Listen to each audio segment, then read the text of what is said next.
కష్టాలు ఎలా ఉంటాయో చెప్తా వినండి. మా కర్మ ఎలా ఉంటుందంటే, వీళ్లకు మేము అప్పిచ్చేటప్పుడు దేవుడిలా కనిపిస్తాం, కానీ తిరిగి ఇవ్వమంటే రాక్షసుల్ని చేసేస్తారు. తీసుకునేటప్పుడు వీళ్ళు మా ఇంటికి ఒక్కసారి వస్తారు, కానీ తిరిగి ఇవ్వమని వీళ్ళ ఇళ్లకు ఎన్నిసార్లు వెళ్తామో లెక్కనే లేదు. రోజు మాకు అడుక్కుంటున్నట్టుంటుంది.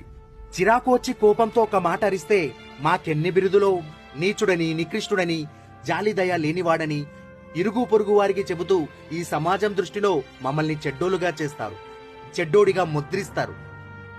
అవసరానికి ఆదుకొని చెడ్డోడు ఎవడైనా ఉన్నాడంటే అది ఒక అప్పిచ్చేవాడే.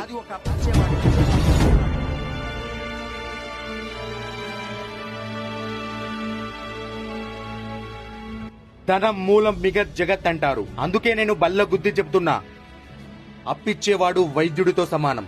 ఎందుకంటే ఎప్పుడు ఎవరికి ఏ అవసరం వస్తుందో తెలియదు. అనారోగ్యమని, పిల్లల చదువులని, కోర్టులని, గొడవలని, కేసులని, పండగలని, పబ్బాలని, నా పిండా కూడని, ఇలా డబ్బు అత్యంత అవసరమైనటువంటి పరిస్థితుల్లో మీకు దేవుడి కంటే ముందు గుర్తొచ్చే వ్యక్తి అప్పిచ్చేవాడే.